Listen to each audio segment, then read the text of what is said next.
పాదయాత్రతో ఎప్పుడూ జనంలోనే ఉన్నటువంటి జగన్మోహన్ రెడ్డి, అంతకుముందు తెలంగాణ ఉద్యమంలో ఎప్పుడూ జనంలోనే ఉన్నటువంటి కేసీఆర్, జనంతో మమేకమయ్యి ఆ పైన అధికారంలోకి వచ్చిన వాళ్ళు. జగన్ ప్రతిపక్ష నాయకుడై అధికారంలోకి వస్తే కేసీఆర్ 2 సార్లు ప్రతిపక్షానికి పరిమితమై ఫైనల్గా అధికారంలోకి వచ్చి 10 ఏళ్ళు ఉన్నారు. కానీ అధికారం చేపట్టిన తర్వాత ఇద్దరూ చేసిన పని ఏంటయ్యా అంటే జనానికి దూరం కావడం, చుట్టూ బ్యారికేడ్లు లేదా చివరికి సచివాలయాలకి అతి పరిమితం, ఎంతసేపటికి ఇళ్ల నుండి పాలనే.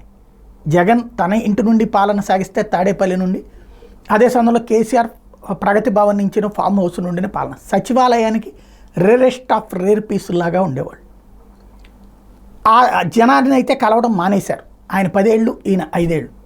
ఇప్పుడు జగన్మోహన్ రెడ్డి ఓటమి తర్వాత కొంత పాఠం నేర్చుకున్నారు. అందుకే జనంలో మమేకమవుతూ ఉన్నారు, నాయకులతో కలుస్తున్నారు. అంతకుముందు నాయకుడికి అపాయింట్మెంట్ దొరకని దశ నుండి ఇప్పుడు నిరంతరం నాయకులతో టచ్లో ఉంటున్నారు, మాట్లాడుతూ ఉన్నారు, రోజు వెళ్ళిన వాళ్ళందరినీ కలుస్తున్నారు, నడుస్తుంది.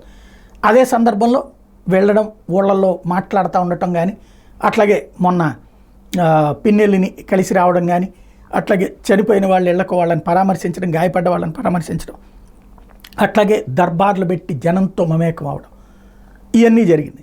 ఇప్పుడు అక్కడ కేసీఆర్ స్టిల్ నౌ ఓడిపోయి దాదాపుగా ఏడాది అవ్వస్తోంది. ఇంతవరకు ఉలుకు లేదు, పలుకు లేదు. అప్పుడప్పుడు మొన్న పార్లమెంట్ ఎలక్షన్ సందర్భంగా తిరిగిన మనిషి. ఆ తర్వాత చూస్తే పార్టీ నాయకులతో సంక్షోభం వచ్చినప్పుడు మీటింగ్ పెడతారు. ఆ రోజులో తీరు మారిపోయింది అని ఇంకా అర్థం కావట్లేదు. పట్టు కోల్పోయింది పార్టీ. బికాజ్ ఆయన జనంలో లేకపోవడం. జనం దగ్గర కేసీఆర్ ఉంటే ఆయన ఎవ్వరు ముట్టుకోలేరు.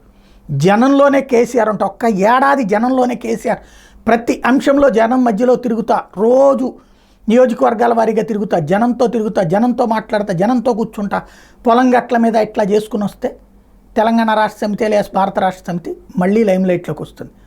లేదు అంటే కేసీఆర్ పరిస్థితి, తర్వాతన కేటీఆర్ పరిస్థితి. ఎందుకంటే కేటీఆర్ ఎంత తిరుగుతున్నా, హరీష్ రావు ఎంత తిరుగుతున్నా, అది మర్రి చెట్టు ముందు కింద చెట్ల లాంటి పరిస్థితి అయింది.